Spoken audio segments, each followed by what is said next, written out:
Frugal Crafter. I want to wish everybody in the United States a happy Thanksgiving. This is gonna come out on Thanksgiving night after everyone's probably all stuffed with turkey and ready to chill and maybe do some crafting.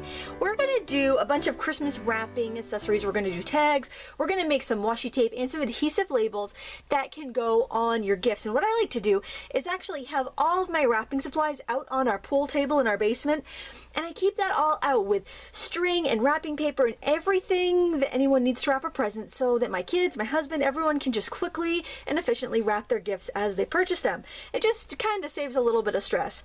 So I'm just kind of having some fun playing with techniques, and I'm going to make up a bunch of tags, and it's a great way to try out new stamps and new techniques. This video is brought to you by Rubber Stamp Tapestry. You can find them online at pegstamps.com, and I have to let you in on a little secret. Of course, you can use a coupon right now and go save 10% on your order. Use the coupon code PINS. That's going to be good through the rest of the month. But I gotta tell you, you might want to wait till Monday, because on Monday their entire site is going to be 25% off and free shipping over $50. So you might want to kind of fill your basket, make your wish list, so then Monday you can buy it and save 25%. It's an amazing deal. I've never seen their prices this low, and you're definitely going to want to check that out. I'll put full details in the video description and a link to their where you can sign up for their mailing list if you want to be reminded when the sale starts, just so you don't miss out, because I know you guys are building your wish lists and you really like these stamps. Okay, the first thing we're going to do today is these tags, because I think this is a really easy way to kind of get kind of into crafting. It's a nice warm-up project. So what I decided to do was to look around my my stash of stencils at home and look at some basic shapes that I thought would work well for Christmas. So stars and snowflakes and things like that worked really well. I also really like that little Christmas bulb. I thought that was really cute. But the same process goes for any of these tags. So we're just going to make one together, and then let me take a look at all the options and make whatever kind you like the best. Since I really love this Christmas bulb, I think we'll do this one together. But like I've mentioned, the same steps for every single one. I'm using a small unstrung merchandise tag. I have a bunch of these. You can get them in like boxes of 1,000. Mine came from Paper Mart, but you can either cut your own tags with your die cut machine, or you can pick them up at any office supply store. So what I'm doing here is just centering up my tag behind that little window of my stencil. If you don't have any stencils, you can totally take a tag, cut a shape out, and make your own stencil for your tags, and I'll show you how to do that in a minute. So what I'm going to do is use some inks, and I'm actually using Distress inks for most of my projects today because they're very juicy. And I'm going to need red and kind of a gold. I'm using Wild Honey, so I'm using Barn Red and Wild Honey, or Barn Door it might be called. And I'm using my little homemade sponge applicator, which is a cosmetic wedge folded in half and hot glued into a bottle cap. It's wicked fancy, I know. And I am going to color this with my sponge here. You could just use any sort of blending tool you have. I like the sponges just because I'm going to get a little bit more color than if I used like a brush. And I just keep reusing this. I don't wash these. I just keep using them. And I've been using this batch for a couple of years. I've only had one start to break apart on me. They do last a long time. Now, while that's still in there, what I like to do is take a glitter pen. And this is a Jelly Roll Stardust. These are not very expensive. And I am going to outline it. And that's just going to give me a little hint of glimmer. So if you think of that Christmas present under the Christmas tree and the lights are on, the Christmas lights are on, that's just going to catch a little bit of sparkle and be really pretty. I'm also going to add that sparkle right to the top of the bulb there. Pardon me. So there's that. Now the next thing I want to do is kind of dress this up a little bit. And I think this stamp is just so adorable. So I'm going to stamp this with some black Ranger Archival ink. And I'm using the black because I'm going to be using my water-based markers, so I want to make sure it's not going to run. And I'm going to make myself a little string of lights going around this tag. I just think it's really fun. Now, if you get a little crazy and you totally cover your tag with goodies like decorations, you can always write on the back of the tag, so don't worry about that. But I do have a really nice to and from stamp that I want to put on there. I'm just going to sneak it in on the bottom. And someone would have to write over the light. That's the only thing. So you might want to scooch your light up a little bit just so you have a little more room. But that's not a big deal. You still get the gist of what I'm doing here. Now I'm going to take a black pen, and I'm using my beautiful Sharpie. I love the Sharpies. and I am going to make just a wiggly line to connect my little lights, and I think I might actually stamp one more on there because I have room for it, I can see. We'll put this guy right over here. There's totally no room to write anything on there, but that's all right because you can write it on the back if you need to. And then I can go in with my markers, just any water-based markers you have, and color in the bulbs. And it shouldn't run because you have the archival ink there. Now, of course, you could heat set it if you're worried about it like smearing with yellow or something, but that is totally up to you.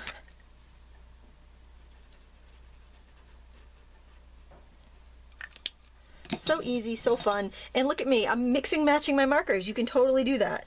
I just keep my water-based markers together and my alcohol markers together, and they all work. So that works out really well. And there is that fun and easy tag. And if you want to give it a little bit of extra, a little frame or something, you can sponge a little bit of ink on the side. Like you might want to do green if you have a lot of red on it, just to make it pop. But that's it. And if you want to just decorate the front and put the to and from on the back, that's totally fine too. That to and from stamp is available from Rubber Stamp Tapestry, and it's a beautiful size for actually writing because it's not so small that you can't handwrite your sentiment afterwards. So your names. So I like that because a lot of times your to and froms are too tiny to actually write. I've really got me handwriting, so I kind of need that. So that's how we do the little ones, and I'll show you the examples of the other little ones I did. So here, of course, I did the star. I didn't think it stood out enough because the yellow is really light, so I did go around that with a Sharpie. All these stamps are Rubber Stamp Tapestry. I did put a little extra hanging loop on that one, just for something different. This was a snowflake stencil, and you can see I actually stamped through the stencil with this poinsettia outline, more for texture than anything else. I did the same thing with this little holly. I stamped a little pine tassel in there, and then I doodled on the lights. There's that one. That's another one of those. Here I did the candy cane. I didn't like the candy cane as much because I kind of smudged my ink when I was filling that in, and it didn't look as pretty. And it's another one of those pine cones. I like that. I actually put the veining on the leaves with a glitter pen because I thought that was kind of pretty. And just Christmas balls. Now, remember I said you could make your own stencil? I think that's a wonderful technique because that way if you're new and you don't have a lot of supplies, these stencils that I was showing you, I've had for over 10 years. So, I mean, those were in the stash. I'm going to show you how to make this card. I'm going to zoom out just a smidge. And it's really fun because it gives you the look of washi tape. And if you are new and you don't have any washi tape, this is a great way to fake it. Of course, you could use washi tape for this if you have it and you want to save some time. So what I did was I took a tag and I just drew a triangle on it basically, and I cut slits with an X-Acto knife, and then I tore the edges so it would look like tape once I stenciled it. So very, very easy to do. And the reason I did this on a tag is because I know I can just set it on top of my tag and make my gift tag like that. So it's going to be very easy. So to create this, you're going to need a few different colors of ink. I stuck with like that wild honey that we just used. We've got, let's see, that's Broken China, Barn Door, Barn Red, Barn Door. Let me just look at that. That is called Barn Door. Good grief. Crushed Olive, and I think that's Vintage Photo, yes. Okay, so we're going to use our fancy schmancy blending tools here. And I'm just going to scoot that up so you can see it. By the way, I have deli paper down on my table, so if I have any smudges, I could actually save this deli paper and cut that into washi tape for decorating my packages if I want to later. So, you know, just, you might have something that looks really cool when you're done. So now, first thing I'm going to do is ink my brown dauber up with the Vintage Photo, and I'm just going to color in that bottom piece of faux washi tape that I made. All this is a stencil, very easy to do, straight lines, anyone can cut it. If I can cut it, you can cut it. And then I'm going to grab my my green sponge and the crushed olive. It doesn't really matter, any dye-based ink is going to work for this, so use whatever you have. Just I found that these worked really well. I think it's because they're super juicy. Now I'm going to go with the Barn Door and my red dauber. And I don't keep like daubers for distress ink and different daubers for different inks. I just use the same ones. It doesn't seem to bother anything. And if you want the stencil to last longer, you can like laminate it with packing tape after you cut it, or laminate it with packing tape after you sketch it on. You know what? You have to tear the strips. I think you'd have you'd have to cut it out, laminate it with the packing tape, and then probably recut. But that's another option. And now the wild honey on the top little piece. If you had any cute, like, you know, those teacher gold star stickers that teachers used to give out, those would be really cute to embellish this with. And now we are going to add some pattern onto our faux tape. So I'm going to start with this little pine cone because I think that's really cute. And I'm using the brown.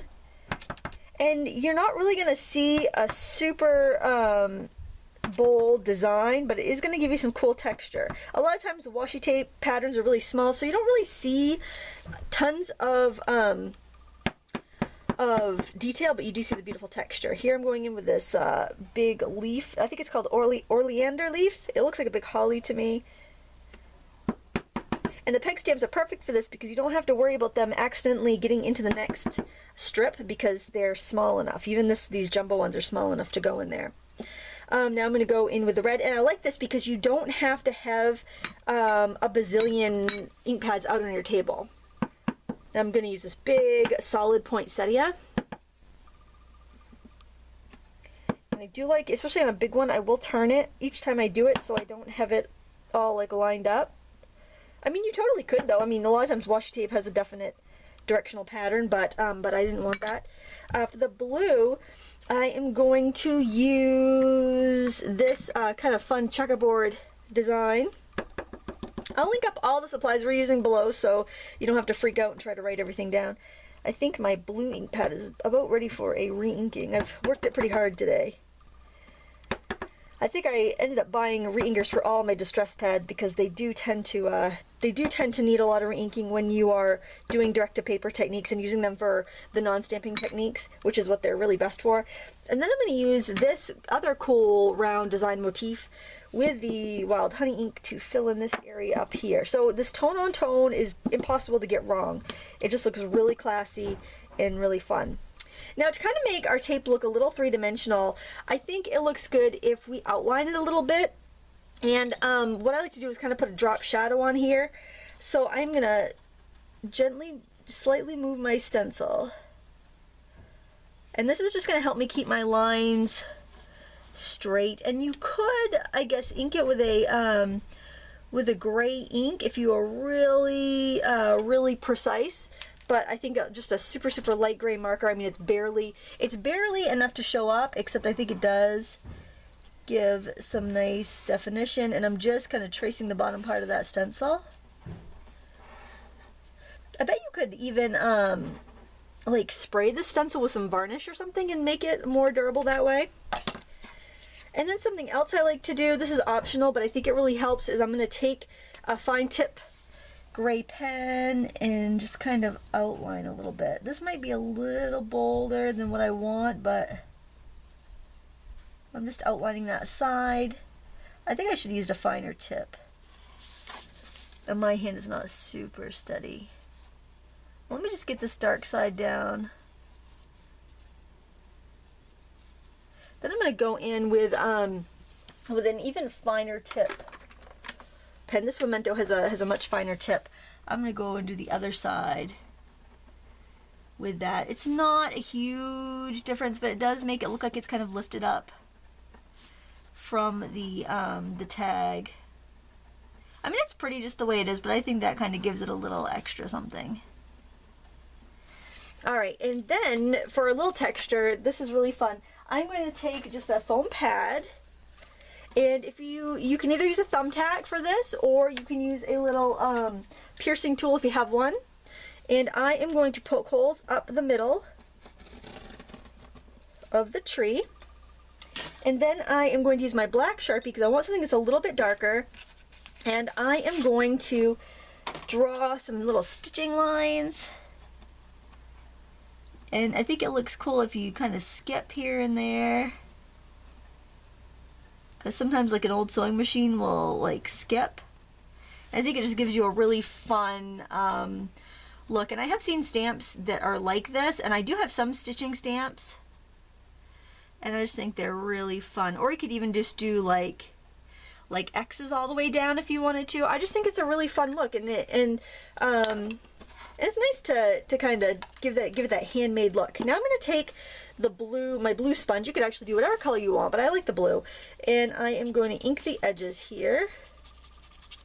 You could actually pick up the ink pad and do direct inking. I'll show you that too. You could do whatever colors you want. If you have a specific wrapping paper and you want everything wrapped the same, you can do that. I don't even bother trying to coordinate presents. I'm just like, if I get them wrapped under the tree somewhere, sometime before Christmas, I'm considering that a success and good enough. So I want my to and from again. We've got plenty of room to write down here, which I love about these big tags. But you can do this with whatever size tag you want because you're making your own stencil for it. And there you go. Then just finish up with your favorite twine, or you can leave it unstrung so that whoever is putting it on a gift can have it. Now, I will warn you, on some of these stamps, you're going to want to trim. I need to trim that a little bit more because your ink can get on the outside. Most of these stamps I have trimmed down just because I want to make sure that I don't get rough edges. Like I trim that so I don't get the halo of the circle of the rubber, and that's a great tip. I would highly recommend doing that if you have these stamps. And I just want to show you this other little example. This I did with a stencil I already had, and I just did a gingerbread cookie with some of the other stamps. Be creative, use what you have, and see what you can come up with. Your supplies are really that versatile. The next technique I'm going to share with you is how to create either like a faux washi tape, or actually a real adhesive pattern tape, or labels. And I recommend going to like the office supply store. You can get round labels, you can get regular mailing address labels, but you can also get full sheet labels, and that's perfect for making the tape that I'm going to show you how to make. They come in clear, which is kind of like a vellum surface. They're not like clear like cellophane tape, they're more like a vellum. Or you can get like a just a matte white paper. And if you get the sticker paper from Staples, it's cheaper than getting the Avery labels. So just a little tip there. I think it's marketed to kids more. So what you're going to do is, first of all, make sure that you have the paper side up. So you'll get it's kind of a shiny side. That's the sticker backing. You want the paper side up. And then you basically can do any techniques you want to create pattern and design on here. So something I like to do is tip stencils and in my ink pad and blender, and I will just kind of sponge on a design. You can also use like a spray ink, and I like to do kind of a combination of everything. So the only thing about the sprays is if you're using a stencil, you might end up with that weird line. So you do want to kind of be careful of that. And like I mentioned before, have deli paper underneath, because when you're all done, if your deli paper looks really cool, you can add maybe a little more stamping to it, cut it apart in strips, and then just have a glue stick handy, and you can adhere that to your packages. And sometimes it looks really fun and artsy. So what I'm going to start off here is just giving it some color with my sprays, just because it's a really quick and easy way to add color to an entire sheet. And you could do this anytime you want to make like a background scrapbook paper. It's a lot of fun. Now here's a tip. I make my own spray inks. What I do is I use liquid watercolor, and I put water with it in a spray bottle. You could even use food coloring as long as you're not worried about it fading, but that works really well and very economical. But then I'll take a separate one and I will use Pearl liquid watercolor. It's made for kids, it's inexpensive, with water in another container, because I find that this stuff tends to clog sprayers more than anything, and I find it better just to have one in one container, and then I'll just go over whatever I want to be shimmery. And I have a gold one and a pearl one and a silver one, and that way I don't have to mix up some sprays that are just color and some that are sparkly color. It just helps me keep my spray bottles around longer, and it just works really well.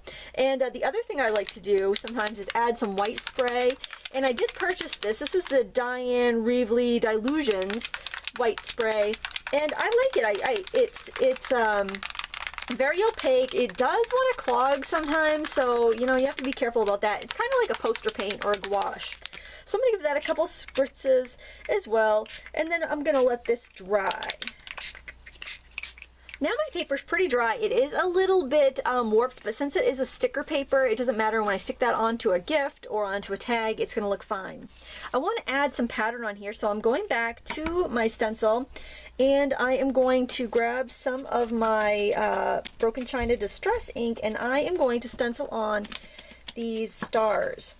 Now, something I have done in a pinch, I'm going to do it right now, because like I mentioned before, my distress pad was getting kind of kind of dry, I'm just going to spritz that with some of that ink, and it's going to help moisten the ink in my blending tool and on the ink pad, so I can kind of get through this project without having to re-ink. Because I find that when I really re-ink a pad, it's not great to use right after because it seems to be too juicy, and I get really uneven blobs, and I don't like that. So this is helping a lot, just kind of extend the life of that. And I want to go right off the edge because I will be able to use all of this sticker paper. You can see it just gives it a really pretty look here. A nice texture. Now you may think this is way too much work to go through to make some tape, but sometimes you just need some fun, crafty thing to do to de-stress around holiday times, just to take a little time for yourself. Put on a Christmas movie, put on some Christmas music, and enjoy yourself. That's really what crafting's all about. We don't do it because, well, we sometimes do it for gifts, but that's not the main reason we craft. We craft because it fills us with a purpose and a joy, and it's enjoyable, it's fun, and it stays done. You know, you clean that house, it's gonna be messed up in a day or two. You've got kids, this is gonna stay done.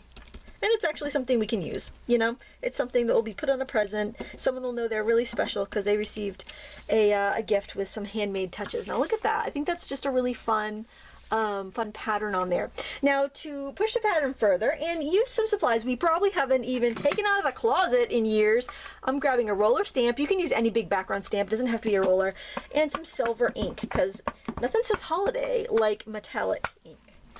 And I am going to just roll this on there. Use any sort of generic like swirl or pattern that you have. Nothing too dense. You want a lot of space in there. And I think I might actually go the opposite way too, just to give it a little bit, give it some more of those sparkly threads. I find that even though like the length, if you were to take one of these rubber stamps off of the wheel, it'd only be about 6 inches long, but I do find that I can still get across the width of like an 11-inch paper, especially if I press a little firmer halfway down so that I'm pushing kind of more ink off the stamp. But there, so now we have this kind of shimmery paper. Now you're going to want to heat this again because that silver ink is pigment ink and it needs to be heat set, or you need to put embossing powder on it. So you definitely want to do that. Now that this is heat set, I'm going to go over to my paper trimmer and I'm going to cut this apart in strips. Okay, I cut the tapes apart, and I did end up with one wider one at the end just because I have a guillotine cutter and I couldn't get this pushed in any further. But this will be good for making some more gift tags. And the reason I cut them the short way rather than the long way is because the way that on the back of the paper, you're going to see that there are breaks where it makes it easier to peel. I want to make sure that it has more of those little breaks on it, because probably somebody will like tear a piece off and use it to, you know, stick a tag down onto a present or something like that. And I didn't want somebody to have to mess with trying to find an end to be able to peel their tape up. So you do want to make sure your paper is absolutely dry, because if it's not, it will catch on your blade when you go to cut it and it will snag it. So just make sure it's completely dry so you don't have any issues there. So then what you're going to do to stamp the tape is pretty simple. You stamp just like you would with any peg stamps. So this one I'm going to do just pine and pine cones and pine tassels. So I'm going to start with my biggest pine cone, and I am just going to stamp that every couple inches, because you got to keep in mind that this may be torn, so they might not use the whole piece of the tape. So you just want to make sure it's going to look good even if they only use a small portion of it. And then I'm going to take the smaller pine cone. You actually paint tape. You could have stamped in the tassel first, I think, because it's pretty what do I want to say? It's pretty like sparse, so that you'd still be able to see the pine cone, like stamp the pine cones over it. And then I'm going to go in with my tassel, and I have to use quite a darker green ink to get it to show up, because I have so much green on here, otherwise it's not going to show up. It's got a nice like 2 layers of sheen. It's got the sheen, the brighter sheen from the stamping, and then the sheen from the spray. It's very pretty. That looks so pretty on like just like a brown paper package, like just a craft paper wrapping. It would be so pretty. And I'm just stamping this in here and there, hither and yon. And you know what? Since these labels, I do believe these labels are acid free, you could actually use this to decorate your scrapbook pages. You could use this on cards. You don't have to just use it on wrapping. And here we can see our little washi tape pattern. Isn't that adorable? I think that's fun. And a lot of times with washi tape, the reason, okay, we all have washi tape, most of us do, but you buy a roll and you've got so much and you never use it up. And then it turns into a gummy mess and you can't get the sticky unstuck. With this, you get to stamp what you need. You know, you don't have to have, you know, 30 yards of it, then get sick of it. You can stamp what you need, which I love. So you could use your peg stamps, experiment with designs, and come up with tons and tons of washi tape. So the other idea, remember I told you about the round labels? I did the same technique on this sheet of round labels, and then I peeled off the backing paper and then I started to stamp on some of these motifs. So I'm going to show you how I did the poinsettia one, because that's my favorite. I really like that bright red against the aqua. You know how I like my aqua and red. And I'm going to start off by doing my poinsettia flower, the big poinsettia flower, and I'm going to zoom in just a little bit more. I'm going to take that with the barn door, and I'm actually very impressed with how these Tim Holtz Distress inks are stamping, because typically I don't use them for stamping, but they're working really well for this. And I'm turning it each time just a little bit so that it doesn't look like obviously I'm using the same stamp, but you don't want them all lined up like soldiers. You want them to be a little bit unique looking. I'm going to take the small holly, and then I'm just going to nestle that in here and there. And I mean, you could use the pine tassel if you wanted to. Really, you can use any greenery you like. But I like this little holly because I find that I can sneak it right in between these flowers very easily. And it's easy to go overboard, not have any room to stamp your to and from or even write your to and from in. So just kind of be aware of that as you're going. Otherwise, it would be a pretty envelope seal. I mean, it's kind of big, but it'd still be lovely on the flap of an envelope. And then your to and from. And there, because you have room to write the to and then you have room to write the from underneath. And so you can do that with the different stamps you have and come up with some different packaging ideas. And best of all, you can make it match. Like, I could use that with this tape, and I could use one of these tags. I mean, they would look really fun together, I think. You know, of course I wouldn't need a tag if I had the sticker, but you know what I mean. So experiment, look at the supplies you have, and see what you can come up with. It's a really fun and relaxing project to do, and it's getting you ready for the holidays, so you'll be a little less stressed later on, I think. Don't forget, pegstamps.com having their huge Cyber Monday sale. Everything's going to be 25% off site-wide with free shipping over 50. No coupons will be available on Cyber Monday because you wouldn't want them to override that awesome deal. You can use the coupon code PINS up until then for 10% off your order, but I think I'd wait until Monday and then, you know, cash out a huge basket full of goodies. That makes more sense to me. I'll put all the information along with all the supplies I used in the video description, so you can check that out. I wish you very safe travels home from Thanksgiving if you are out there traveling, and I consider you all part of my family, so I just wish you all the best and happy Thanksgiving, and I'm looking forward to a wonderful holiday season with everyone. Thank you so much for watching. Until next time, happy crafting.